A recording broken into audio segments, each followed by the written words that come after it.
Ang babaeng ito ay masayang pupunta sa isang malaking kumpanya para sa isang panayam ngunit nang siya ay umakyat pa lamang sa hagdan ang kanyang mataas na takong ay hindi sinasadyang natanggal at nahulog. Nagmamadaling tumakbo ang dalaga pababa sa unang palapag para hanapin ang kanyang sapatos at di sinasadyang may nakasalubong na gwapong lalaki. Sa kamay niya ay hawak pa rin niya ang high heels niya. Pakiramdam ni J-Rim napaka-romantic ng eksenang ito, parang isang Cinderella story. Sa hindi inaasahang pagkakataon ibinuka na lang ng lalaki ang kanyang bibig at gustong kasuhan ng murder si J-Rim dahil nalaglag lang sa ulo ang mataas na takong na ito. Akala ni J-Rim noong una ay nakilala na niya ang kanyang prinsipe ngunit hindi niya inaasahan na magkakaroon ng ganoong problema sa pag-iisip ang gwapong ito. Ayaw niyang sayangin ang kanyang mahalagang oras sa ganitong uri ng tao dahil ang pangunahing layunin niya sa pagpunta rito ay hindi para mag-apply ng trabaho kundi ang maghanap ng mayaman na asawang magpapabago sa kanyang buhay. Hindi nagtagal biglang pumanaw ang ama ni J-Rim. Bago namatay ang ama may iniwan siya sa drawer para sa kanyang anak. Naisip ni J-Rim na nag-iwan ng pera ang kanyang ama kaya palihim siyang pumasok sa silid nito ngunit sa hindi inaasahan recruitment notice lang iyon mula sa Changdam Heaven. Nag-iwan din ng ilang linya ang kanyang ama sa likod ng note. Gusto pala nitong pumunta sa kumpanyang ito para maghanap ng mayaman na asawang magpapabago sa buhay nito. Hindi lang iyon ang kanyang ama ay nag-iwan din ng malaking utang at isang hindi pa isinisilang na anak. Buntis pala ang stepmother ni J-Rim. Noong taong iyon sila ng kanyang ama ay tumira sa kanyang madrasta. Bago pumunta doon ang dalawa ay mayroon ng dalawang anak na babae ang kanyang madrasta. Dahil hindi nabayaran ng pamilya ni J-Rim ang utang inilagay ng korte ang kanilang bahay para sa auction. Sa huli kinailangan nilang umupo ng bahay sa labas dahil kakaunti lang ang kwarto ng bahay. Kinailangan ni J-Rim na matulog sa parehong silid kasama ang kanyang kapatid. Kailangang tanggapin ng kanyang madrasta ang panganib ng pagkalaglag upang magpatuloy sa pagtatrabaho ngunit pagkatapos siya ay labis na nagtrabaho at kinailangang ma-hospital. Habang inaaliw ni J-Rim ang kanyang madrasta naisip niya ang mahihirap na araw sa hinaharap. Nakahandusay sa sahig ang madrasta yakap-yakap ni J-Rim ang sanggol habang palihim na kinakain ng kapatid na si Hwajin ang milk powder ng sanggol. Kung magpapatuloy ang mga bagay na ito ang buong pamilya ni J-Rim ay magugutom sa madaling panahon.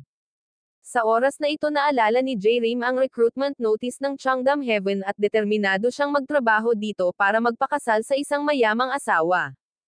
Kapag pinag-uusapan ang Changdam Heaven hindi maiwasan ng lahat na banggitin ang kinatawan ng kumpanya si Moon Chamin. Siya ay isang talentado at gwapong tao ngunit ang kanyang mga nerbiyos ay tila abnormal. Sa oras na ito iniulat ng kalihim na nawala ang kumpanya ng 200% noong nakaraang buwan. Nang marinig iyon sinabi agad ni Chamin sa kalihim na kung nakita niyang mahirap ang buhay ng sinumang empleyado dapat niyang taasan ng 10% ang kanilang sweldo. Nang dumating si J-Rim sa Changdam Heaven para sa isang panayam hindi sinasadyang nalaglag niya ang isang sapatos sa ulo ni Chamin kaya naisip niya na sinadya siyang patayin ni J-Rim. Hindi lang iyon hinala rin ni Chamin na tina-target niya ang kanyang mga ari-arian. Nang marinig ni J-Rim si Chamin na sinabi iyon akala niya baliw ito. Ayaw makipagrelasyon ni J-Rim sa kanya kaya nagkusa siyang humingi ng tawad at gusto niyang bawiin ang kanyang high heels. Ngunit tinanggihan ni Chamin ang kanyang paghingi ng tawad. Naisip pa niya na sinadyang ihagis ni J-Rim ang sapatos sa kanyang ulo. Pagkatapos ay ipinaliwanag ni J-Rim na dahil sa pabaya niya ay ibinagsak niya ang sapatos sa kanyang ulo. Pero inisip ni Chamin na laging maganda ang swerte niya. Iginiit pa niya na sadyang ihagis ni J-Rim ang sapatos sa kanyang ulo. Pakiramdam ni J-Rim kahit anong sabihin niya hindi maniniwala si Chamin kaya nagkusa siyang ipaliwanag kung ano ang ibig sabihin ng kusa niyang gawin. Direkta niya itong tinulak palayo. Tapos niyakap siya ni J-Rim ng mahigpit na ikinagulat ni Chamin to the point of speechlessness. Pero hindi inaasahan ni J-Rim na si Chamin ang kinatawan ng kumpanyang ito. At dahil sa hindi pagkakaunawaan ngayon lang tinanggihan niya ang pagkakataong makapanayam ni J-Rim. Tinuyapan niya ito para makontento. Siyempre hindi naman madaling mabuli si J-Rim. Nanalangin siya na ang kulog sa tag-ulan ay tumama kay Chamin. Sa hindi inaasahang pagkakataon nagkaroon ng kulog noong gabing iyon. Nakita rin ni Chomin si J-Rim na walang tigil sa pagmumura sa kanya kaya sa sobrang takot ay tumakbo siya papasok ng bahay. Saka naalala ni Chomin ang nangyari kaninang hapon. Napangiti pa siya ng walang malay. Sa totoo lang palaging parang bato ang trato ni Chomin sa mga babae. Wala siyang pakialam sa pag-ibig. Pero simula nang makilala ni Chomin si J-Rim nagsimulang magbago ang isang cold na katulad niya. Madalas niyang maisip si J-Rim at hindi na ito bato sa paningin niya kundi isang napakaganda at kaakit-akit na babae. Gustong pigilan ni Chomin ang sarili na isipin si J-Rim kaya nagsimula na siyang mag-ehersisyo. Ngunit wala itong silbi dahil naisip niya pa rin siya. Pagkatapos ay sinubukan ni Chomin na matulog para makapagpahinga ngunit naisip niya na tumatalon si J-Rim sa kama. Sa oras na ito ay naghinala siya na siya ay nabaliw. Dahil gusto ni Chomin na malaman kung sino si J-Rim binalak niya itong pasukin sa kanyang kumpanya. Nang matanggap ni J-Rim ang tawag ni Chomin naisip pa rin niyang tumatawag ito para manggulo. Pagkatapos ay ipinaliwanag ni Chomin na gusto lang niya itong imbitahan na magtrabaho sa kumpanya. Bagamat ayaw makatrabaho ni J-Rim ang baliw na ito dahil sa pera sa wakas ay pumayag siyang pumunta sa kumpanya ni Chomin. Sunod-sunod na tinanong ni J-Rim kung first day ba nila ngayon. Pero naisip ni Chomin na ito ang unang araw na magkasintahan sila. Kaya hindi niya maiwasang mamula. Matapos kumpirmahin ni Chomin na sasali si J-Rim sa kumpanya lihim siyang natuwa ng mahabang panahon. Kasabay nito sa pagsalubong sa unang araw ni J-Rim sa kumpanya sinimulan niyang alagaan ang kanyang hitsura. Si Chomin ay hindi lamang nagsuot ng gintong kwintas ngunit sinubukan din ang maraming masikip na pantalon at sa wakas ay pumili ng isang suit. Pero sa mga oras na ito natakot si Chomin na kapag nagbihis siya ng sobrang ganda mai-inlove si J-Rim sa kanya. Kaya sa wakas ay naglabas siya ng gintong sinturon. Dahil akala niya ay tiyak na kamumuhian ni J-Rim ang sinturong ito. Sure enough pinagtawanan talaga si Chomin ni J-Rim sa suot nitong sinturon. Tinawag niya itong chastity belt dahil kahit sinong lalaking magsusuot nito ay ayaw niyang mapalapit sa kanya ang mga babae. Sinabi rin niya na talagang maganda sa kanya ang chastity belt. Nang marinig iyon nagalit si Chomin kaya agad niyang tinanggal ang sinturon. Sumunod ay ang bagong seremonya ng pagpapakilala ng empleyado. Pagkatapos nito nagsimulang manguna si Chomin. Sa oras na ito naisip pa rin ni J-Rim na may naka-install na camera sa malapit. Ngunit sinabi sa kanya ng kasamahan sa tabi niya na ito ay isang bagong seremonya ng pagtanggap ng empleyado. Kailangan lang niyang sabihin ang panaginip niya. Nais ng lahat na mabuhay magpakailanman o magpakasal sa isang batang asawa. Pero sinabi ni J-Rim na gusto niyang maging Cinderella. Ang pahayag na ito ay naging sanhi ng hindi pagkakaunawaan ni Chomin. Akala niya ay pumunta siya rito hindi para magtrabaho kundi para magpakasal. Tapos paliwanag ni J-Rim gusto lang niyang magtrabaho at maghanap ng mapapangasawa. Sa oras na ito nakita ni Chomin na maraming problema si J-Rim at gusto siyang tanggalin. Ngunit nais niyang panatilihin ang trabahong ito. Kaya gumamit si J-Rim ng mga taos-pusong salita para ipahayag ito. Nangako siya na talagang seryoso siyang magtatrabaho. Tapos nag-propose si Chomin ng taya kay J-Rim. Kung mananalo si J-Rim maaari siyang manatili at magpatuloy sa pagtatrabaho. At the same time hinayaan din niya si J-Rim na magdesisyon kung ano ang tataya. Pero sa hindi inaasahang pagkakataon gusto niyang tumaya sa kanya ng coke. Ang nakakapagtaka pa ay hindi man lang nabuksan ni J-Rim ang bote ng coke at tinukso siya ni Chomin.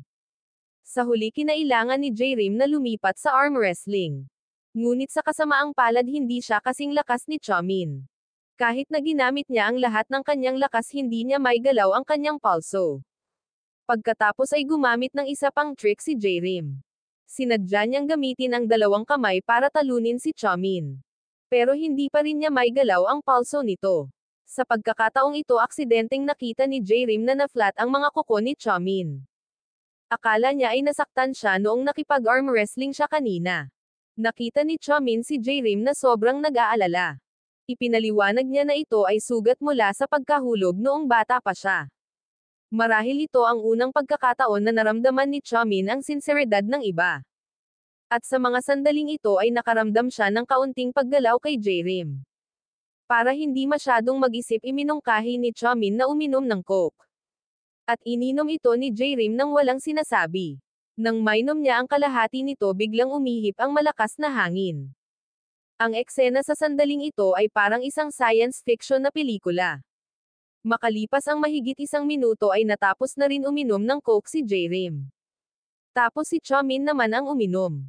Siguro dahil may magic ang Coke nila. Dahil isang higop lang ng Coke ang ininom ni Chomin at nag-spray siya ng tubig. Kaya nawala si Chomin sa paghaharap na ito. Dahil doon ay nakapag-stay din si J-Rim sa trabaho. Dahil kakainom lang ni J-Rim ng Coke. Nang aalis na siya ay naabutan niyang iihi ang kanyang pantalon. Sa pagkakataong ito napagtanto rin ni Chomin na katabi niya na may kakaiba sa kanya. Sa huli kinailangang sabihin ni J-Rim na gusto niyang pumunta sa banyo. Ngunit ang dalawang banyo ay medyo malayo. Sa mga oras na ito binigay ni Chomin kay J-Rim ang payong na lagi nitong dala at sinabihan itong gamitin ito sa pagtatakip sa sarili kapag pupunta sa banyo. Ngunit naisip ni J-Rim na siya ay isang mabuting mamamayan. At sinabihan din niya si Chomin na umalis ng mabilis. Nang makitang determinado si J-Rim walang choice si Chomin kundi dalhin siya sa pinakamalapit na palikuran. Nang matapos si J-Rim sa banyo nakita niyang naghihintay pa rin si Chomin. Sa labas naalala niya ang eksena kung saan kagagaling lang niya sa banyo. At sa pagkakataong ito medyo naantig si J-Rim sa kanya. Akala pa rin niya ay mabuting tao si Chomin. Pero nagbago agad ang isip niya. Nang papaalis na sina J-Rim at Chomin may sumulpat na babae. Hindi lang honey ang tawag ng dalagang ito kay Chomin kundi sinabi rin nitong fiancé karapatang-ari niya ito. Narinig ni J-Rim na sinabi ni Chomin na siya ay isang taong ayaw magpakasal noon. Pero ngayon ay lumitaw dito ang kanyang nobya. Sa oras na ito hindi masabi ni J-Rim kung mabuti o masamang tao si Chomin. Alam niyang engaged na sila kaya nakaalis lang siya sa pagkabigo. Sa katunayan ito ay isang strategic engagement relationship lamang. Si Chomin at Dan-A ay walang nararamdaman para sa isa't isa. Bagamat engaged lang ang dalawa para sa cooperation kung may love rumor sina Chomin at J-Rim maaapektuhan ang kumpanya ni Dan-A. Kaya sinabi ni Dan-A kay Chomin na panatilihin ang madiskarteng relasyon na ito at pinaalalahanan siya na huwag hayaang makaapekto ang hitsura ni J-Rim sa kanilang kumpanya. Sa sandaling ito kakauwi lang ni J-Rim nang maalala niya ang eksena noong tanghali nang binuhat siya ni Chomin sa banyo. Napangiti siya at inisip ang matipuno nitong katawan. Sa ibang lugar hindi rin maiwasan ni Chomin na isipin si J-Rim. Nagsimula siyang umupo at mag-ehersisyo para mawala ang iniisip niya tungkol sa kanya. Ngunit ang pamamaraang ito ay hindi gumana. Naalala pa niya ang eksenang dinala niya si J-Rim sa banyo. Ang tanging nasabi niya o pabilasan mo. Pero tuluyan na siyang ninakawan ng puso niya. Kinabukasan aksidenteng nakasalubong ni J-Rim si Chomin papunta sa trabaho. Nahiya si J-Rim at gustong tumakas. Pero tinukso ni Chomin si J-Rim at tinawag siyang bedwetter. Pagkatapos ay humingi siya ng tawad sa nangyari kahapon. Sinabi ni J-Rim na gusto rin niyang humingi ng tawad. Pero biglang sumulpat ang nobya niya. Kaya nakalimutan niya ito. Tinanong tuloy ni J-Rim kung bakit itinago ni Chomin ang katotohanan na engaged na siya. Sa oras na ito naisip niya na gusto siya nito. Kaya confident na sinabi ni Chomin na hindi niya magustuhan. Ngunit si J-Rim ay hindi isang taong dapat ay bully. Kaya agad niyang kinutya si Chomin bilang sinungaling. Sinabi niya na hindi siya naniniwala sa kasal. Pero sa totoo lang palihim siyang nakipag-engage na parang baliw. Nang banggitin ni J-Rim ang salitang baliw naalala niyang amo niya si Chomin. Upang mapanatili ang kanyang kasalukuyang trabaho kinailangan ni J-Rim na iyuko ang kanyang ulo at humingi ng tawad sa kanya. Pagkatapos ay nilinaw niya na talagang hindi siya makikipag-hangout sa mga baliw. Silang dalawa talaga ang mahilig magsabi ng mga bagay na labag sa kanilang kalooban. Malinaw na gusto nila ang isa't isa ngunit ayaw umamin. Habang nagtatrabaho si J-Rim nag-aalok si Chomin na sanayin siya ng pribado. Ngunit nang pumunta sila sa pagsasanay nakita ni Dan-A si Chomin na pinipilit si J-Rim na hugasan ang lahat ng mga kurtina. Kahit alam ni J-Rim na naghihiganti si Chomin kailangan pa rin niyang tiisin ito para mabayaran ang utang nito. Habang naglalabas si J-Rim nilapitan siya ni Dan-A at binanggit ang pangarap niyang makapag-asawa ng mayaman. Sa puntong ito naisip ni Dan A na kung nais ni J-Rim na makahanap ng mayaman na asawa hindi siya dapat magtrabaho dito ngunit dapat pumunta sa templo upang manalangin. Sinabi sa kanya ni Dan A na ang isang manager ay gumastos ng 1 milyong won upang manalangin at hindi nagtagal ay nagpakasal siya sa isang mayamang asawa. Matapos ang mahabang panahon sa wakas ay natapos na rin ni J-Rim ang paglaban ng lahat ng kurtina. Binuksan niya ang kanyang telepono upang makinig ng musika para mapabuti ang kanyang kalooban. Sa katunayan ang pakikinig sa musika ay nagpapasaya sa mga tao. Tuwang-tuwang sumasayaw si J-Rim habang tinutuyo ang mga kurtina. Si Chamin ay nabighani sa kanyang ngiti. Siya ay lubos na nabihag sa kanya at hindi makatiis. Out of curiosity lumapit si Chamin at inagaw ang earphones ni J-Rim para makinig. Ngunit bago pa siya makapakinig ng matagal automatikong lumipat ang telepono sa susunod na video. Ang hindi nila inaasahan ay biglang naglabas ng nakakahiyang tunog ang earphones. At kinailangan pang agawin ni J-Rim ang earphones para makaiwas sa kahihiyan. Pero saktong pag-agaw niya ng earphones bigla siyang nahulog. Sa huli pareho silang nahulog sa isang matalik na posisyon. At ang pagbagsak ni J-Rim ay nagpalalim ng kanilang damdamin. Para maibsan ang awkwardness pinuri siya ni Chamin kung gaano kalinis ang mga kurtina. At sinamantala rin ni J-Rim ang pagkakataon na hilingin sa kanya na i-promote siya bilang isang full-time na empleyado. Pero agad na tumanggi si Chamin. Naisip din niya na siya ay isang mapanganib na tao. Pagkatapos ay malumanay na sinabi sa kanya ni J-Rim na siya ay kapaki-pakinabang at hindi nakakapinsala. Nahaharap sa matamis na bitag ni J-Rim kinailangan ni Chamin na maglabas ng isang basket at ilagay ito sa ulo ni J-Rim para manahimik siya. Pag-alis niya idiniin niya na delikadong tao si J-Rim na ikinagalit niya ng husto. Kinagabihan naglakad si J-Rim pauwi. Pagkatapos ng isang mahirap na araw ng trabaho siya ay pagod na pagod. Ngunit si Chamin ay dumating upang kotsain si J-Rim sinabi na siya ay gumawa ng isang mahusay na trabaho. Pagkatapos ay hiniling niya sa kanya na linisin ang mga bola sa pool bukas. Nagalit na naman si J-Rim sa sinabi ni Chamin. At pumasok sa kanyang isipan ang ideya ng pagtigil sa kanyang trabaho.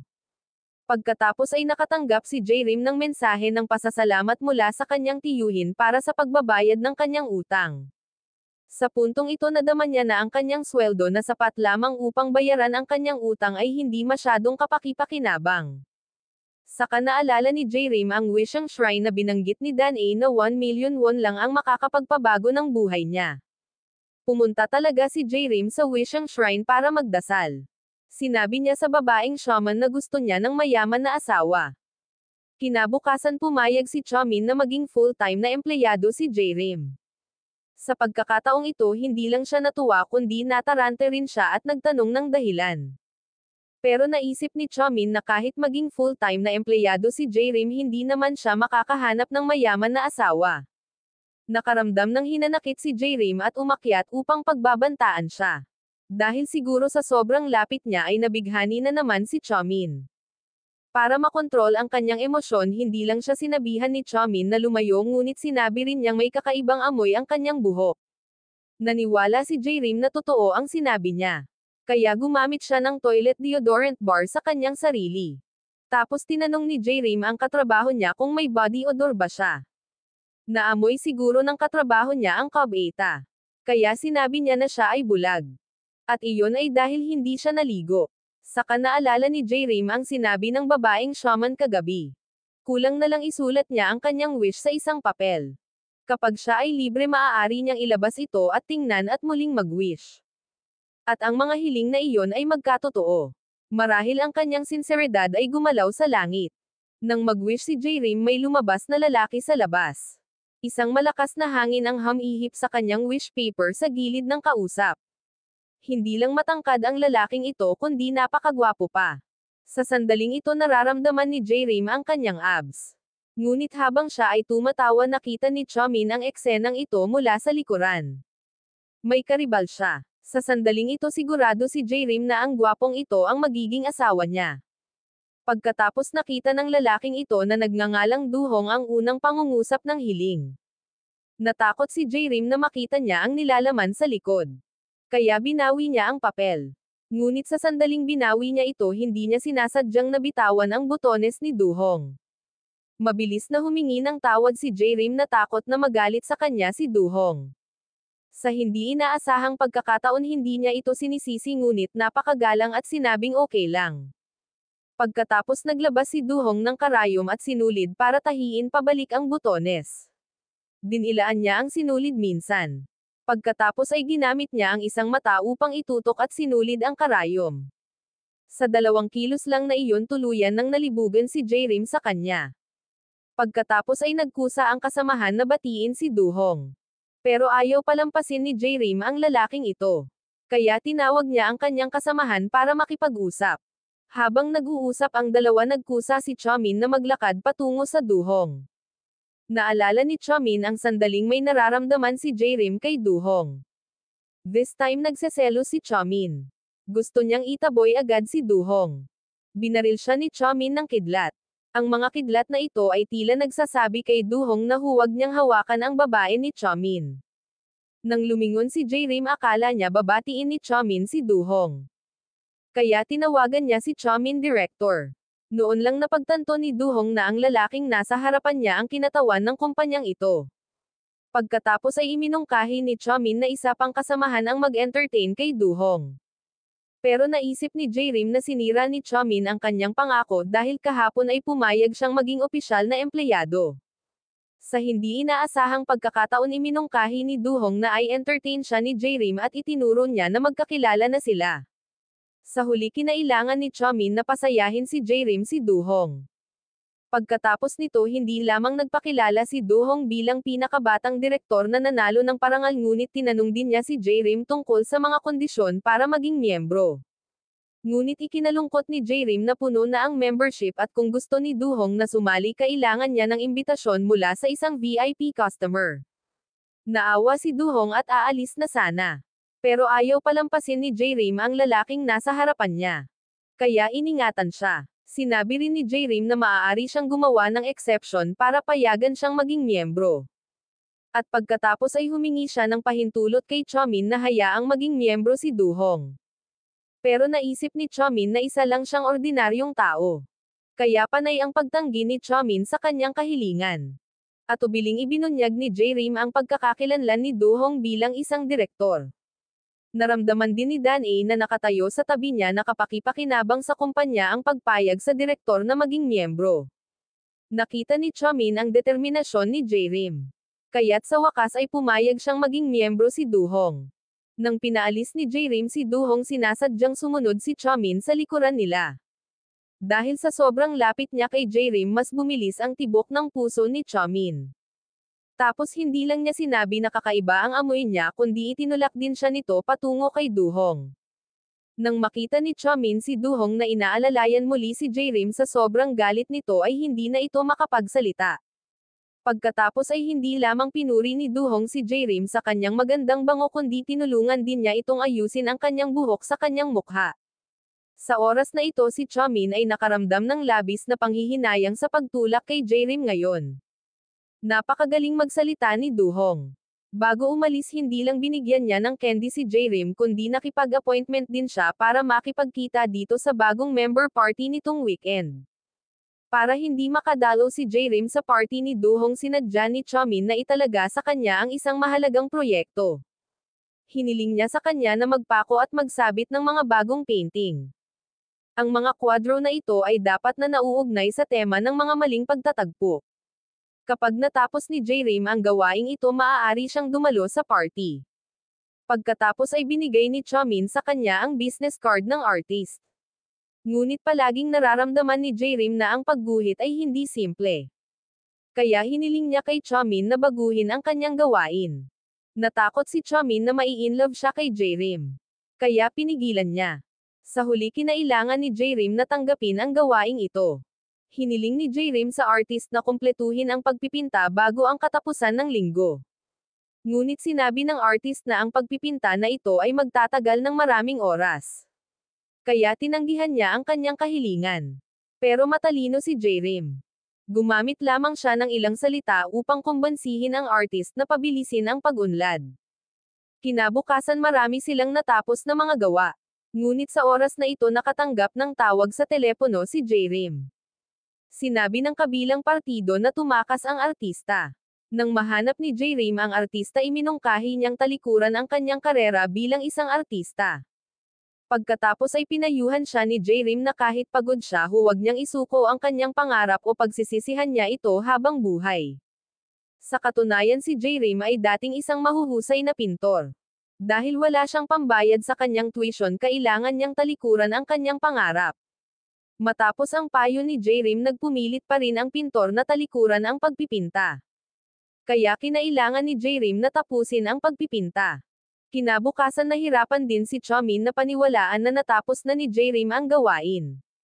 Sa huli pumayag si Chomin na pumunta siya sa party. Pagkatapos ay sinabi niya sa kanya na mabilis na maghanap ng asawa at umalis sa kumpanya. Sa oras na ito naisip pa rin ni J-Rim na kinasusuklaman niya ito. Kaya sinabi niya na umalis na siya. Pero kung tutuusin natatakot siya na kung mananatili siya hindi niya mapipigil ang sarili at mai-inlove dito. Tapos sinabihan ni Chomin si J-Rim na magbihis ng konti para pumunta sa party. Pinaalalahanan din siya nito na huwag hayaan siyang magbihis ng isang fecker paghahanap ng mabuting asawa. Dahil dito nagpakita na lang si J-Rim at nabighani si Chomin. Sa oras na ito sa kanyang mga mata siya lamang ang naroon. Pero sa kasamaang palad sa mata ni J-Rim si Duhong lang ang nandoon. Tahimik siyang naglakad papunta sa gilid ni Duhong. Nagalit si Chomin at nakainom lang ng tubig para itago ang kanyang emosyon. Pagkatapos ay pumunta sina J-Rim at Duhong sa ibang table para batiin ang lahat. Nang marinig ni Duhong na ang babaeng nagngangalang Gayang ay anak ng kinatawan ng Onsan Electronic agad siyang nagpakita ng kakaibang ekspresyon. Pagkatapos ay tinanong ni Gayang si Duhong kung sino ang nag-imbita sa kanya na maging miyembro ng grupo. Samantala sinabi ni Dan A na katabi niya na dahil sa pagpapakilala ni J-Rim hinayaan ni Chomin na maging miyembro si Duhong. Patuloy na nagtanong si Gayang tungkol sa relasyon nina Duhong at J-Rim. Pero sabi ni Duhong isang beses lang daw niya nakilala si J-Rim at nang makita ni J-Rim ang sagot ni Duhong kinailangan niyang ngumiti ng alanganin. Pero napagtanto ni Gayang na gustong pakasalan ni J-Rim ang isang mayaman. Kaya naging active siya. Tinuya ni Young si J-Rim na kung kailangan ni J-Rim ng pera maaari siyang pumunta sa kanyang kumpanya para magtrabaho. Pero alang-alang sa dignidad tumanggi si J-Rim at sinabing gusto niyang magtrabaho dito para patuloy na masiraan ng mukha si J-Rim. Sinabihan ni Gayang si J-Rim na kumuha siya ng isang basong tubig. Dahil empleyado si J-Rim dito kailangan niyang magdala ng inumin sa mga bisita. Ngunit nang magdala si J-Rim ng isang tasa ng mint chocolate nagreklamo si Gayang na hindi masarap ang inumin at itinulak si J-Rim palayo. Out of natural reflex ng matambo si J-Rim hinawakan niya ng mahigpit ang kamay ni Gayang at sa huli pareho silang bumagsak sa lupa. Sa oras na ito binigyan ni Duhong ng panyo si Gayang at tinulungan siyang tumayo. Ang mas nakakagulat ay sinabi ni Duhong na kasalanan ni J-Rim. Sa sandaling ito naunawaan ni J-Rim ang lahat. Napagkamalan kasi niyang si Duhong ang magiging asawa niya at alam din niyang ang pakay nito sa paglapit sa kanya ay para lang sumali sa club. Pagkatapos ay nagpanggap si Duhong na mabait at tinulungang makatayo si J-Rim. Ngunit sa huling sandali itinulak ni Chomin ang kamay ni Duhong. Lumapit si Chomin para tulungang tumayo si J-Rim. Hindi nagdalawang isip si J-Rim na hawakan ang kamay ni Chomin. Bagamat strategic partners lang sina Dan A at Chomin wala talaga silang nararamdaman sa isa't isa. Pero alam ng lahat na si Dan A ang fiancé sa karapatang-ari ni Chomin. Kaya ang mga aksyon ni Chomin ay parang nasisira ang reputasyon ni Dan A. Galit na galit si Dan A at sinampal siya. Pagkaalis ni Dan A nilagyan ni Chomin ng coat si J-Rim sa harap ni Duhong.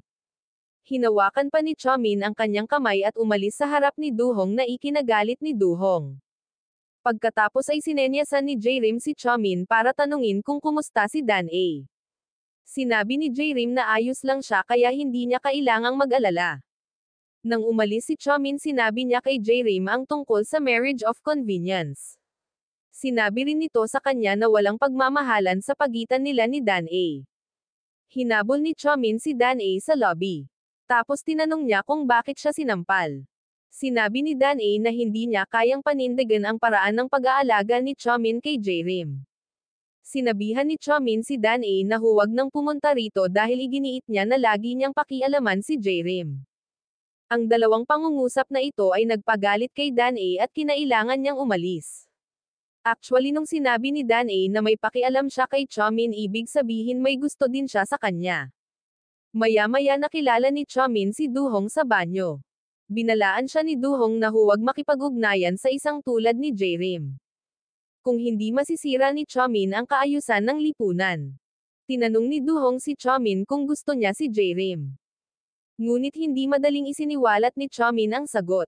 Diretso niyang idiniin si Duhong sa dingding. Tinanong din siya ni Chomin kung may gusto ba ito sa kanya. Pagkatapos ay binalaan ni Chomin si Duhong na huwag hulaan ang kanyang iniisip dahil hindi sila magkaparehong uri ng mga tao. Sa kabilang banda humingi ng paumanhin si J-Rim kay Gayang sa pagbuhos ng milk tea.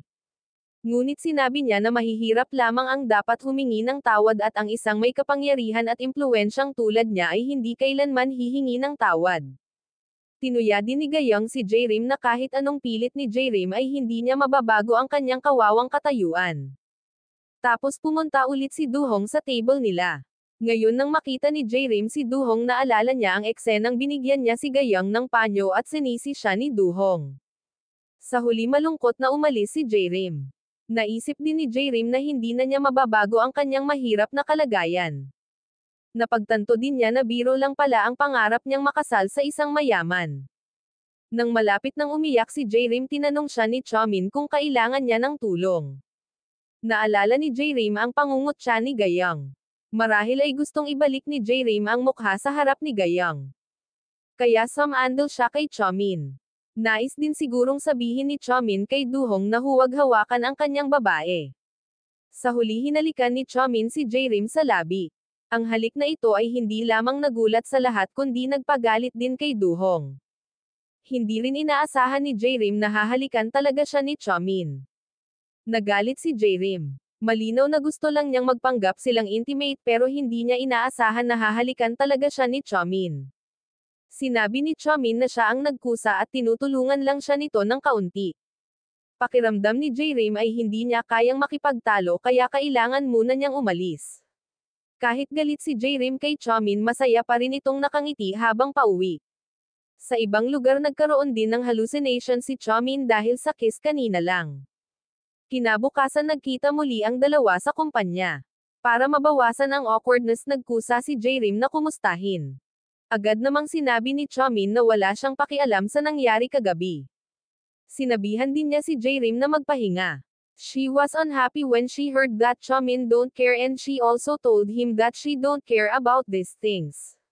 Tinatrato niya ito na parang kumakain ng sea cucumber.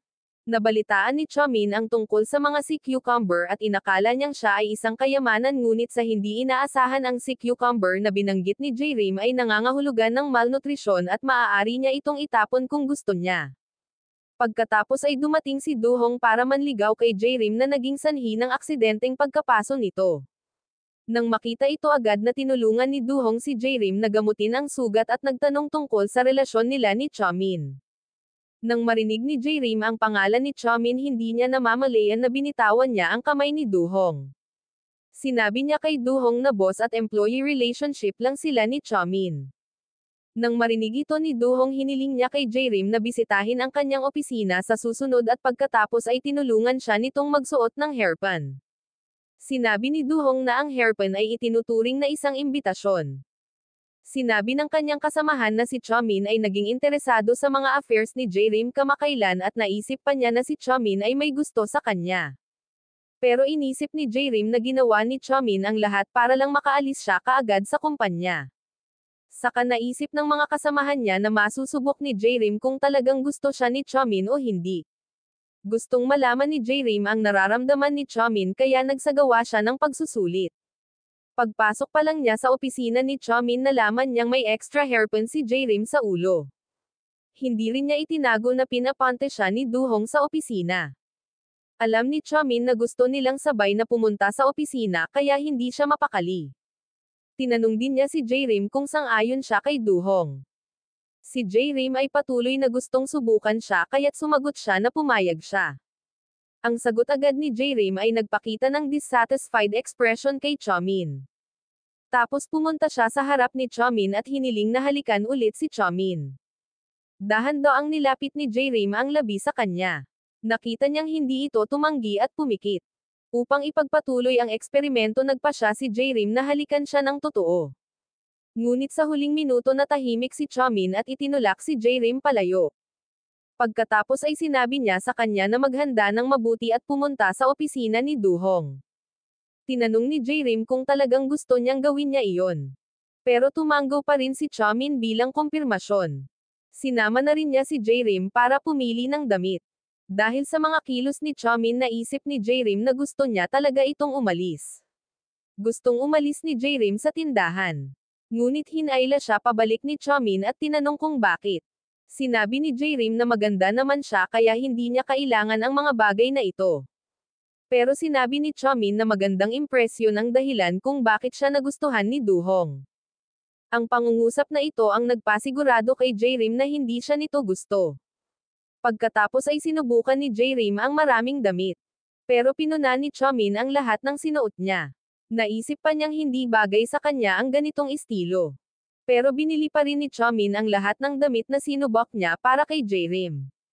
Napakarami na halos hindi na sila mahawakan ng taxi. Sa wakas nag-iwan siya ng isang pangungusap isang piraso ng papel. Gusto ni Chomin na isuot ni J-Rim ang pinakamagandang estilo para makita niya. Ang bastos talaga ni Chomin. Sinadya niyang magsuot ng hindi naaangkop na damit si J-Rim para makipagkita kay Du-hong. Kinabukasan inimbitahan si J-Rim sa opisina ni Du-hong. Pagkatapos ay kumuha siya ng isang script at hiniling sa kanya na iguhit ang eksena. Sabi ni Du-hong kapag magkasama sila dapat gawin nila ang gusto nila. Biglang naalala ni J-Rim na sinabi rin ni Chomin ang mga salitang ito. Hindi natuwa si Du-hong nang magbanggit siya ng ibang lalaki. Hinayla niya si J-Rim papunta sa kanya. Sinabi niya sa kanya na huwag banggitin si Chomin sa kanyang harapan sa hinaharap. At sinabi ni Du-hong kay J-Rim na gusto niya siya. Sa ibang lugar narinig ni Chomin ang impormasyon tungkol kay Du-hong. Mula sa isang kasamahan alam niyang hindi mabuting tao si Du-hong. Madalas pumunta si Du-hong sa mga dance club kasama ang magagandang babae. Nag-aalala si Chomin na baka may mangyari kay J-Rim kaya nagmadali siyang pumunta sa opisina ni Du-hong. Gustong halikan ni Du-hong si J-Rim pero sa ngayon si Chomin lang ang iniisip niya. Nang maghahalikan na sana sila ay bigla silang nakarinig ng kumakalom ng sikmura na nagpatigil sa ginagawa ni Du-hong. Tapos may biglang sumulpat na lalaki sa kwarto. Kapatid pala ni Du-hong ang taong ito. Ang layunin niya sa pagpunta rito ay para humingi ng pera kay Du-hong. Natakot si Du-hong na mapahiya siya ng kanyang kapatid sa harap ni J-Rim kaya mabilis niyang sinabihan ang kanyang kapatid na lumabas ngunit tumanggi ang kanyang kapatid na lumabas. Naglabas pa siya ng pulang libro at inilagay sa harap ni J-Rim. Sinabi niya na si Du-hong ay nakakuha ng malaking halaga sa pamamagitan ng pagsulat ng aklat na ito at ginamit ang pera na iyon upang magpanggap na isang direktor. Akala ni Du-hong ay papagalitin siya ni J-Rim dahil sa pagiging scammer niya pero sa hindi inaasahang pagkakataon hindi siya napag-alitan pero ipinagtanggol niya rin siya sa harap ng kapatid. Nakita ni J-Rim na umasa si Du-hong sa kanyang sariling kakayahan para kumita ng pera na hindi mali. Sa kabaligtaran ang makitang sinasamantala ng kanyang kapatid ang kahinaan ng kanyang nakababatang kapatid para manloko ng pera ang problema. Naramdaman ni Du-hong na pinahiya siya ng kanyang kapatid sa harap ni J-Rim kaya pinalayas ni Du-hong ang kanyang kapatid. Pagkatapos ay humingi ng paumanhin si Du-hong sa panlilinlang kay J-Rim at hiniling sa kanya na huwag sabihin kay Cheongdam Heaven ang tungkol dito. Nagtatakang tanong ni J-Rim kung bakit. Dahil ang Cheongdam Heaven ay tumatanggap lamang ng mga natatanging tao na takot si Du-hong na kapag nalaman ito ni Cheongdam Heaven bawiin nila ang kanyang pagiging miyembro.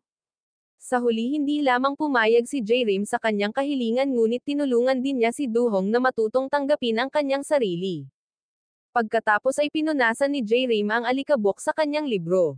Nang ibalik niya ang libro kay Du-hong sinabi niya na siya ay isang natatanging tao. Maaaring gusto lang ni Duhong na gamitin si J-Rim noong una, ngunit kung titignan ang ekspresyon ni Duhong ngayon, malamang ay tuluyan na siyang 9 love kay J-Rim. Sa wakas ay hinintay ni Chamin na bumaba si J-Rim at agad niya itong tinawag. Labis siyang nag-aalala at gustong malaman kung ano ang nangyari sa opisina, ngunit hindi maintindihan ni J-Rim ang mga kilos ni Chamin. Malinaw na itinulak siya ni Chamin sa Duhong. Pero ngayon tumawag siya para hanapin siya. Dahil sa sobrang pagod ni Chamin kay J-Rim, binaba na niya ang tawag. Natarante si Chamin nang ibinaba ni J-Rim ang tawag. Kinabukasan pumunta si Dan-e sa kumpanya para hanapin si J-Rim. Sinabi rin ni Dan-e kay J-Rim ang tungkol sa pastahan kay Chamin at ang taya nila ay kung si J-Rim ay maaaring magpakasal sa isang mayaman o hindi. Tinanong ni J-Rim kung bakit hindi nila siya mapagpustahan. Sinabi ni Dan-e na maraming lalaki ang nakipag-date si J-Rim at nagkusa si Chamin na halikan si J-Rim sa party para pagselusan si Duhong. Ginawa iyon ni Chamin para pakasalan ni J-Rim si Duhong. Pagkatapos ay humingi ng paumanhin si Dan-e kay J-Rim sa ngalan ni Chamin sa pagiging bastos sa party. Alam ni J-Rim na pinaglalaroan siya kaya nakipagtalo siya kay Dan-e. Direkta niyang sinabi kay Dan-e na napakahusay na halik ni Chamin. Labis na ikinagalit nito si Dan-e. Nakita ni Chamin na hindi masaya si J-Rim kaya tinanong niya kung ano ang nangyari sa studio ni Duhong kahapon. Halata namang nagkusa si Chamin na halikan si J-Rim. Pumayag pa nga siya na pumunta siya sa studio ni Duhong, pero ngayon ay tinanong niya kung ano ang nangyari doon. Pakiramdam ni J-Rim ay biro lang ang lahat ng ginawa ni Chamin at sinabi niyang siya ang inuuna ang kanyang sariling interes. Akala niya ginawa niya iyon para sa ikabubuti niya. Pagkatapos ay humingi ng paumanhin si Chamin sa hindi niya pag-aalala sa kanyang iniisip, ngunit nilinaw sa kanya ni J-Rim na hindi niya tatanggapin ang huwad na kabaitang ito. Hiniling ni J-Rim kay Chamin na huwag isipin ang sarili niyang negosyo dahil nagalit si Dan-e dahil kay J-Rim at ayaw kumain. Sinabi niya sa kanyang tiyuhin na bumili ng tinapay sa Namsan. Sinabi rin niya sa kanyang tiyuhin na ibalik ito bago magsara ang panaderia. Alam ng tiyuhin na ang galit ni Dan-e ay may kaugnayan kay J-Rim kaya kinuha niya si J-Rim. Sa oras na ito hindi siya makontak ng matalik na kaibigan ni J-Rim.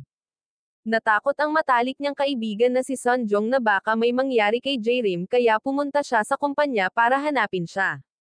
Nagkataon na nakilala ni Sunjong si Chamin. Sinabi niya kay Chamin na hindi niya makontak si J-Rim.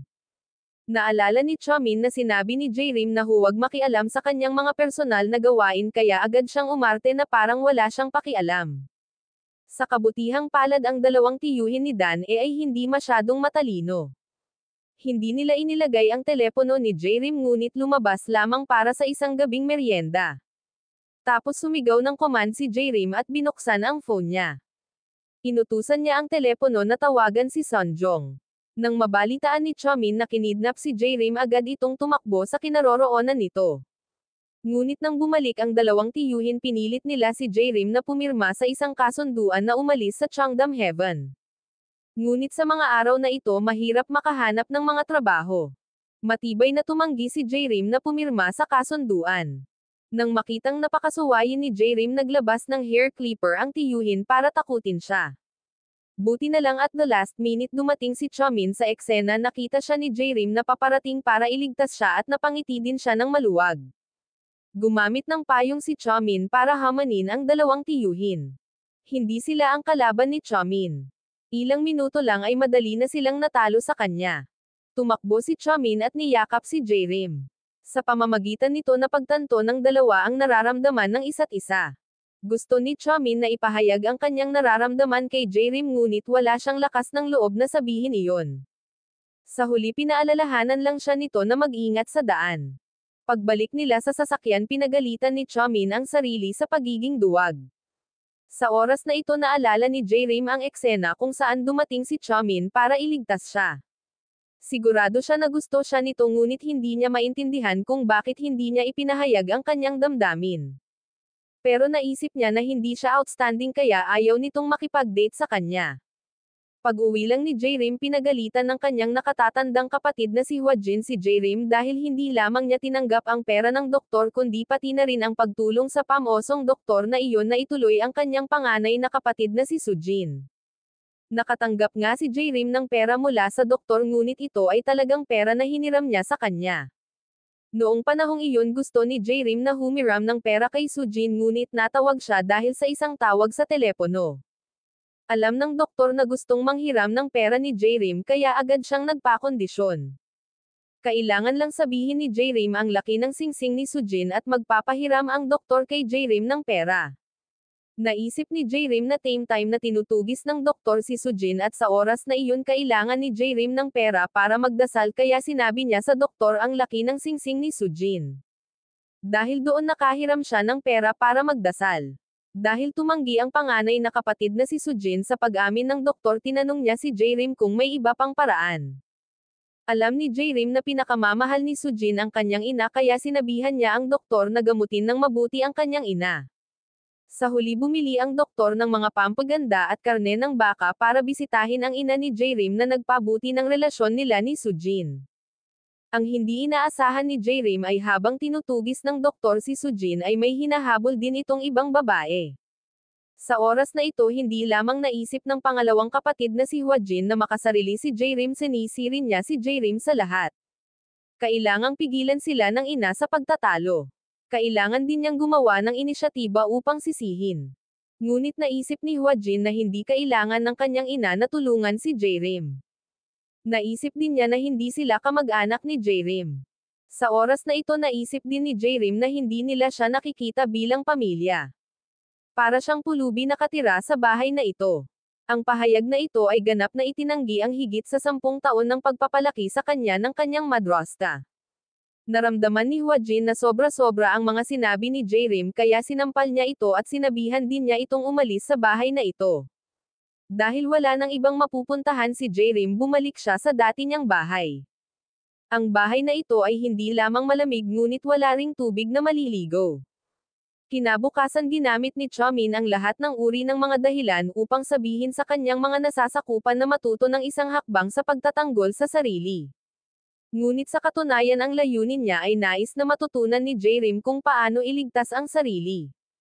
Ngunit kalahating oras na late si J-Rim sa trabaho. Sa paliwanag ni J-Rim alam ni Chamin na lumipat na siya. Pagkatapos noon tinuruan niya ito ng martial arts.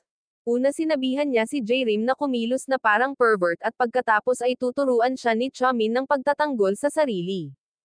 Sunod-sunod na niyakap ni Chamin si J-Rim na parang pervert na nagparamdam sa kanilang dalawa na bumilis ang tibok ng kanilang puso. Para kontrolin ang sarili itinulak ni Chamin si J-Rim sa lupa. Hindi naman maamo si Chamin. Sumakit ang lalamunan ni J-Rim dahil sa sobrang lakas ng pagtulak nito sa kanya.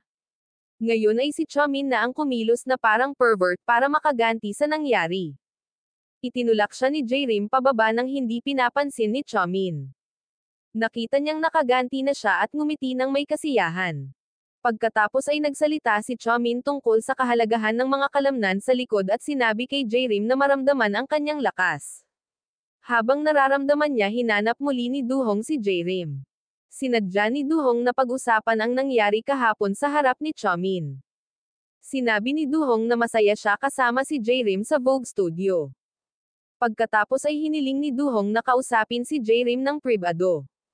Ayaw ituloy ni J-Rim ang pagsasanay kaya pumayag siyang kausapin si Duhong. In the end Chamin had to watch them leave. Sa sobrang galit niya ay gusto niyang hatiin si Duhong sa kalahati. Sa pagkakataong ito opisyal na umamin si Duhong kay J-Rim ngunit naisip niya na hindi nito naiintindihan kung anong klaseng babae siya. Kung alam ni Duhong ang kanyang kasalukuyang sitwasyon hindi sana siya nagkusa na umamin. Samantala kumpiyansa namang tinanggap ni Duhong ang lahat mula kay J-Rim. Sa gilid na ito naisip ni Chamin na naghalikan sina Duhong at J-Rim sa studio. Nakaramdam siya ng panghihinayang sa naging desisyon niya.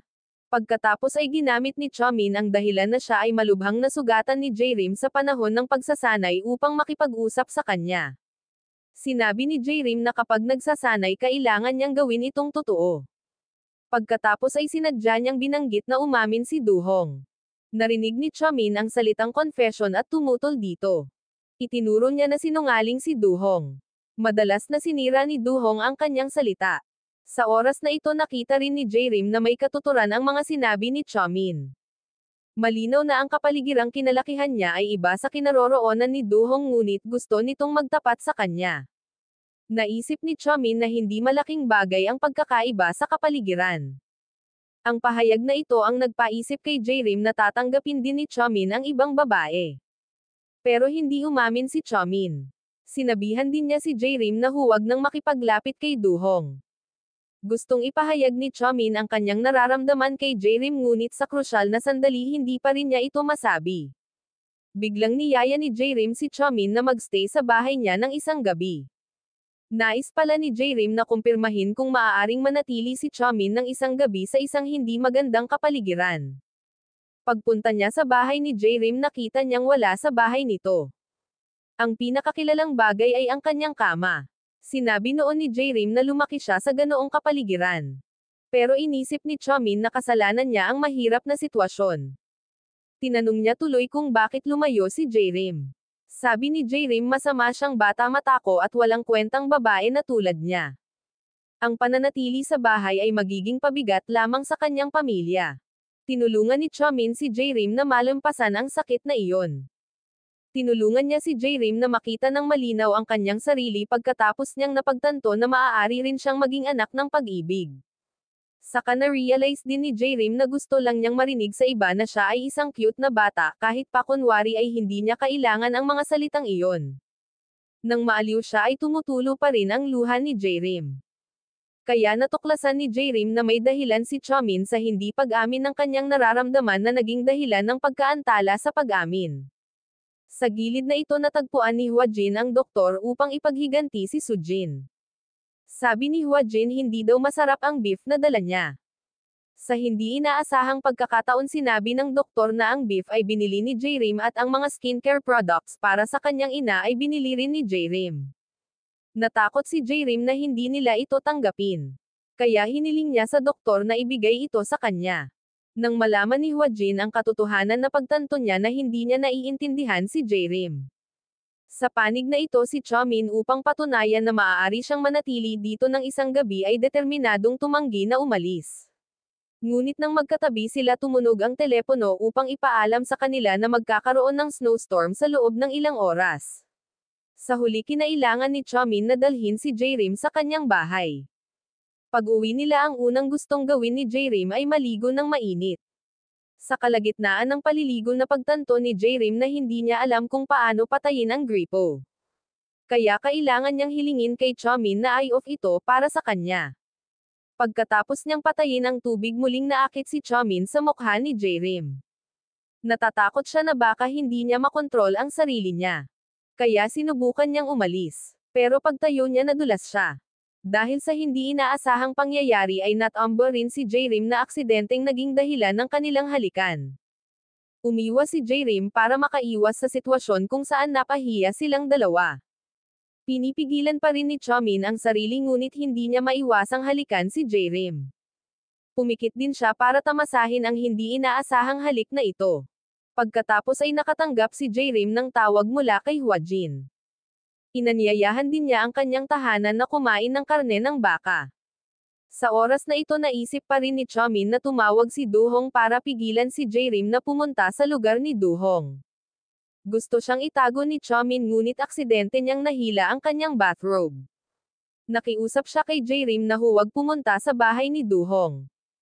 Pagkatapos magpaliwanag ni J-Rim alam ni Chamin na uuwi si J-Rim para kumain ng beef. Sa oras na ito nasa labas pa rin ng pinto si J-Rim na umaasang lalabas si Chamin para bantayan siya. Ngunit naisip niya na hindi siya kasing galing ng karne ng baka. Sa wakas bumalik si J-Rim sa bahay at nakita niya na ang kanyang dalawang kapatid na babae ay nakainom ng maraming alak. Pagkatapos hinailan ng kanyang ina si J-Rim at tinanong kung seryoso si J-Rim nang sabihin niyang hindi sila pamilya. Sa katunayan nadama ni J-Rim na hindi sila maaaring maging tunay na miyembro ng pamilya. Kaya sinadya niyang umarte na parang extra siya sa pamilyang ito. Humingi ng tawad si J-Rim sa kanyang ina sa kanyang mga pagkakamali. Pero naisip ng kanyang ina na kahit may ginawang mali si J-Rim ay kamag-anak pa rin siya ng kanyang ina at mga kapatid. Matapos magtapat ang buong pamilya sa isa't isa, inayos nila ang dati nilang relasyon. Pagkatapos ay humingi ng tawad si J-Rim sa kanyang panganay na kapatid na babae si Sujin. Pero naisip ng kanyang panganay na kapatid na walang kinalaman ang bagay na ito sa kanya dahil si Sujin ang nagmamahal sa doktor na iyon. Sa huli nakipagpayapaan ang buong pamilya sa isa't isa.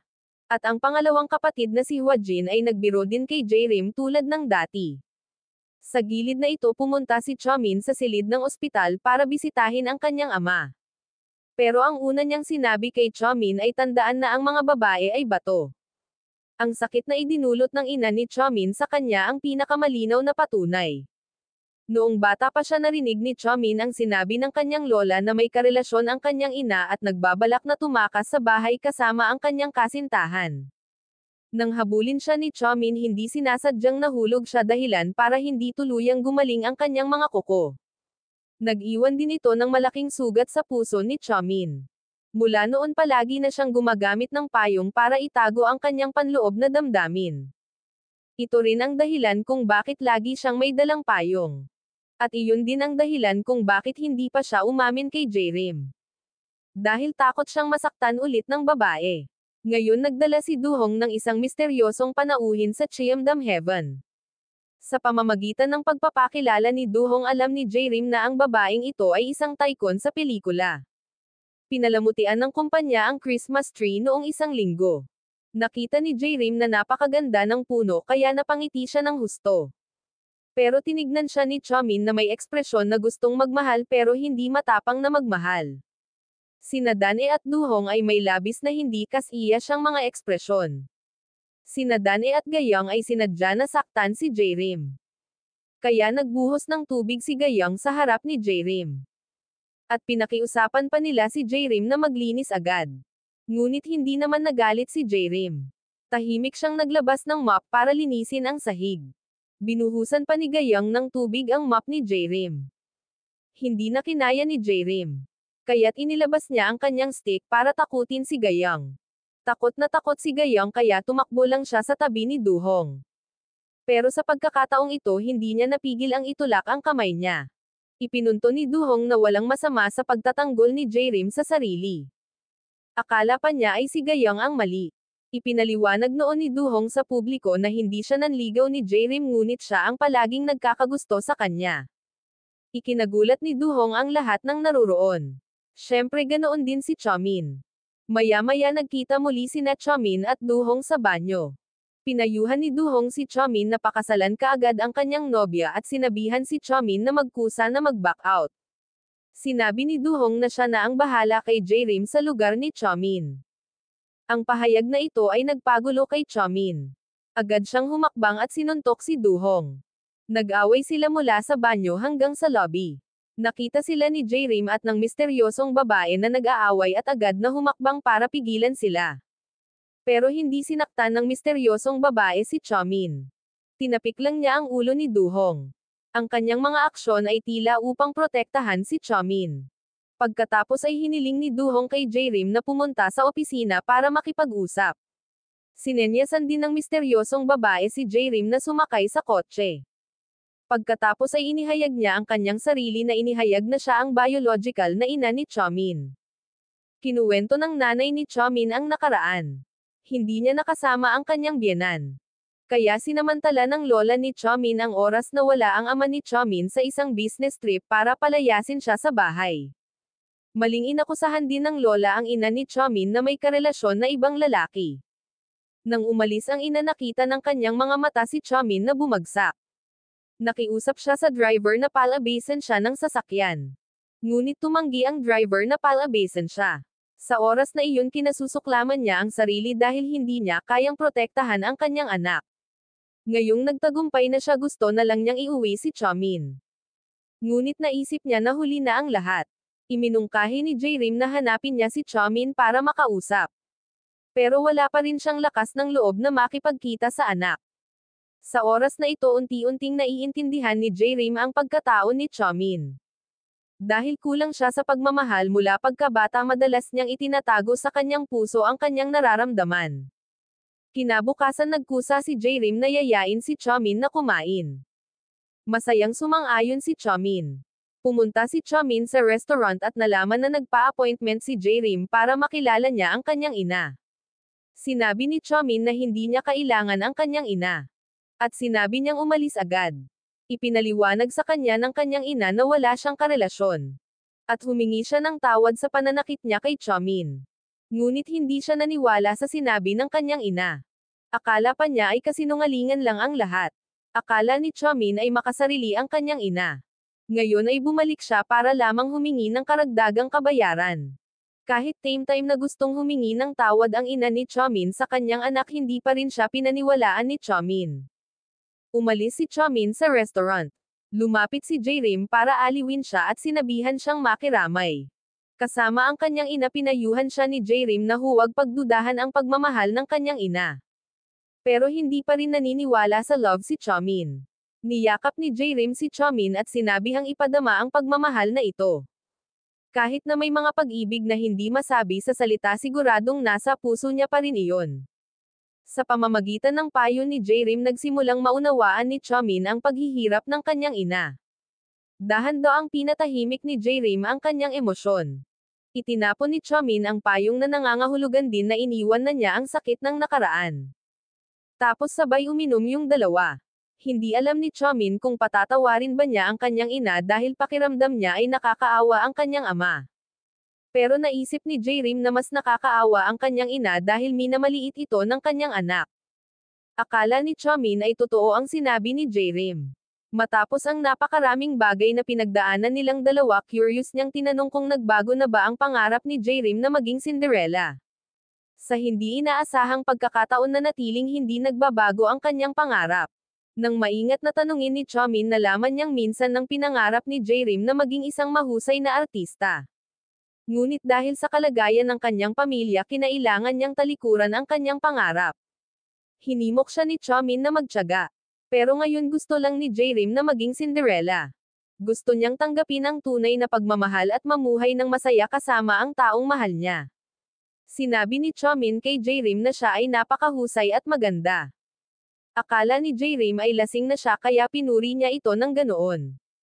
Pagkatapos ay tinanong siya ni Chamin kung ano ang gusto niyang maunawaan tungkol sa kanya noong nakaraan. Naalala ni Jaerim ang spoiled na anyo ni Chamin at hindi niya maiwasang mahiya. Sa wakas nagsimula na ang dalawa sa kanilang sweet date. Nang iuwi ni Chamin si Jaerim, kailangan niyang bantayan ito sa pagpasok sa bahay bago umalis. Pagka-uwi niya, naalala niyang niyakap siya ni Jaerim at masayang sumasayaw. Kinabukasan nagkita sila. Ngunit sa oras na ito tinutukan sila ng isang makulit na bata ng water gun at nagsimulang barilin. Agad na nagbukas ng payong si Chamin para harangan ang water jet. Ngunit sinabi sa kanya ni Jaerim na hindi niya kailangang laging magdala ng payong para ipagtanggol ang mundong ito. Sapagkat ang pamumuhay ng ganoon ay magiging lubhang nakakapagod. Napalakas ang loob ni Chamin ni Jaerim kaya binigay niya ang payong na dapat itago. Sa gabi bumili si Chamin ng mga regalo at bulaklak para makilala si Jaerim. Ngunit sa daan ay nakilala niya si Dan-e. Nakita ni Dan-e ang mga bagay sa kamay ni Chamin. Inamin ni Chamin na gusto niya si Jaerim.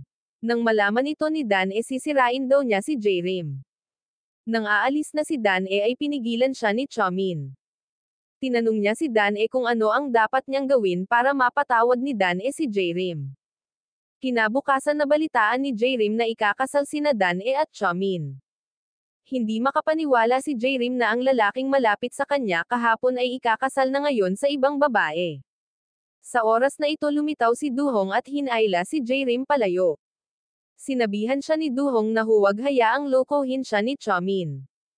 Binigyan ni Donghong si Jaerim ng plane ticket. Sinabi niya sa kanya na umalis sa kanyang trabaho at sumama sa kanya. Dahil naghahanda si Hong na dumalo sa isang film festival sa Berlin, inanyayahan niya si Jaerim na sumama sa isang business trip para mag-aral ng isang buwan. Pero hindi pa nakakapagdesisyon si Jaerim. Pakiramdam niya lang ay baka hindi siya karapat-dapat kay Chamin. Sa bahaging ito pinapanood ni Chomin ang kanyang kasintahang sumusubok ng damit pangkasal ng walang kagalakan. Ginagawa nitong hindi masaya si Dan-e. Ang sapilitang kapalaran ay kadalasang hindi kumpleto. Sa mga oras na ito umiiyak pa rin si J-Rim dahil sa kawalan ng pakialam ng mga lalaki. Sa gilid na ito iniuwi ni Sujin ang kanyang kasintahan isang doktor. Hindi pagkakaunawaan lang pala ang lahat noon. Ang taong mahal niya habang buhay ay si Sujin lang. Nag-iisip pa rin si J-Rim kung pupunta siya sa Berlin para ituloy ang kanyang career o hindi. Kapag hinanap siya ng doktor gustong malaman ni J-Rim kung paano niya nabawi si Sujin. Sinabi ng doktor na gusto niyang matupad ang pangarap ng kausap at higit sa lahat alam niyang napakagaling din niya. Sa gilid na ito umuwi si Dan-e at umiyak sa kanyang ama. Kahit na gustong-gusto niya si Chomin kapag naiisip niyang pakasalan ang ganoong kalamag na tao hindi pa rin matanggap ni Dan-e dahil parati siyang prinsesa. Gusto rin niyang makahanap ng taong magmamahal sa kanya ng totoo. Kinabukasan nang pumasok si J-Rim sa trabaho nalaman niyang sarado ang pinto ng kumpanya at lahat ay naghihintay sa labas. Nang tumawag siya nalaman niyang nag-e-enjoy silang lahat sa kanilang day off. Ang mga salita ng doktor ay nagpalakas ng loob kay J-Rim na nagparamdam sa kanya ng higit na kumpiyansa. Gusto niyang magtapat kay Chomin ngunit pagbukas niya ng pinto ay nakita niya ang sugat sa sulok ng bibig ni Chomin. Napaka-cold ni Chomin sa kanya. Nang sabihin ni J-Rim na gusto ni Duhong na huminto siya sa kanyang trabaho at sabay na pumunta sa Berlin pagkatapos marinig ito hindi tumutol si Chomin na lubos na ikinadismaya ni J-Rim. Kailangan niyang sumuko bago siya makapagtapat. Idinagdag din ni Chomin na kasama lang niya ito para makipaglaro. Napaupo si J-Rim sa pinto sa sakit. Noong nakaraang araw nang mag-isang umiinom si Chomin biglang pumasok ang isang grupo ng mga tao at sinira ang club. Ang pinuno ay ang ama ni Dan-e. Pagkatapos niyang pag-alitan si Chomin lumitaw ang ama ni Chomin. Sinabi ni Chomin na hindi siya mabubuhay kung wala si J-Rim. Pero inakala ng ama ni Chomin na mahal lang ni J-Rim si Chomin dahil sa pera at maya-maya ay iiwanan din siya. Sinabi pa ng ama ni Chomin na wala nang magmamahal sa kanya sa mundong ito. Tiningnan ni Chomin ang scarf na iniwan ni J-Rim sa bahay niya. Gusto lang niyang maging masaya siya. Kinabukasan hindi pa rin makaget over si J-Rim sa kanyang masakit na nararamdaman at biglang nakatanggap siya ng isang pakete. Nagulat siya sa larawan sa loob. Ito ay isang larawang iginuhit ni J-Rim noong siya ay maliit pa. Iginuhit niya ang kanyang sarili na nakasakay sa isang puting kabayo. Noong huling pumunta si Chomin sa kanyang lumang bahay pinulot niya ito sa basurahan. Hiniling ni Chomin sa isang tao na ibalik ang larawang ito. Nakita ni J-Rim ang mensaheng iniwan niya sa papel na nagsasabing palagi siyang magiging knight. Naalala ni J-Rim noong maliit pa siya ang eksenang iniwan siya ng kanyang ina para sa iba. Noong panahong iyon akala niya ay hindi siya mamahalin tulad ng ibang mga bata. Mula noon mas naging malabo ang kanyang pag-iral. Nang mamatay ang ama ni J-Rim nagtago siya sa likod ng dingding at tahimik na umiyak. Ang dahilan kung bakit palagi niyang kinasusuklaman ang sarili at hindi naglakas loob na magtapat kay Chomin ay dahil hindi niya alam kung paano mahalin ang sarili. Sa totoo lang mula pa noong bata pa siya alam na ni J-Rim na ang prinsipe na makakasama niya habang buhay ay siya lang. Kahit anong klaseng tao ka dapat marunong kang magmahal at magkaroon ng lakas ng loob na mabuhay. Kinabukasan sinubukan niyang maging mas masaya ngunit alam niyang pinalayas si Chomin sa bahay dahil sa pagsira sa engagement at nawasak si Changdam Heaven. Binayaran ni J-Rim ang tiket sa eroplano ni Duhong at tinanggihan ang kanyang kabaitan. Ngayong mas matapang na si J-Rim pumulot siya ng paintbrush at sinimulan ang kanyang panaginip ngunit ang figure ni Chomin ay lumalabas pa rin sa tabi niya paminsan-minsan. Iniisip din niya si Chomin na nagmamakaawa sa subway station. Noong una ayaw niyang makialam sa buhay nito ngunit nang maalala niya ang magagandang alaala ng kanilang pinagsamahan hindi niya namamalayan na pumunta siya sa pintuan ng Changdam Heaven at pumasok. Nakatuklas si J-Rim ng isang palihim na figure. Hinampis niya ito ng kahoy ngunit ito pala ang lalaking lagi niyang naaalala. Pagkatapos niyang buksan ang ilaw sa wakas ay nagawang harapin ni J-Rim ang kanyang nararamdaman. Direkta niyang sinabi kay Chomin na gusto niya ito. Kahit na wala na siyang natitira sa ngayon binigyan niya si J-Rim ng lakas at kumpiyansa. Sa wakas ay ipinahayag ni Chamin ang kanyang pagmamahal. Sa mga mata niya puro bato lang ang iba. Si J-Rim lang ang nagpatibok ng puso niya. Sa wakas nagkabalikan sila. Pagkatapos ay pinuntahan ni Chamin ang kanyang ama. Sinabi niya sa kanya na kahit wala na siyang natitira may nagmamahal pa rin sa kanya. Handa na siyang iwan ang kanyang ama para magsimula ng sariling karera. This time dumating si Chamin para lang magpaalam sa kanya. Ngunit bago pa man siya makalayo tinawag siya ng kanyang ama upang manahin ang negosyo ng pamilya. Dahil bumalik na ang batang kasintahan ng kanyang ama gusto na rin itong makipag-date. Sa oras na ito matagumpay din ang karera ni J-Rim.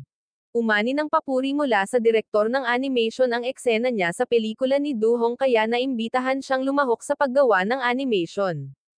Makalipas ang 6 na buwan mangganganak na ang kanyang madrasta. Inilabas pa ni Hwa Jin ang larawan ng kanyang ama para pasiglahin ang kanyang ina. Dahil dito nagkaroon ng isa pang anak na babae ang ina. Naging businesswoman si J-Rim at ang animation na nilahukan niya ay naging matagumpay din. Dito nagtatapos ang pelikula ngayon. Magkita-kita tayong muli sa mga susunod na video.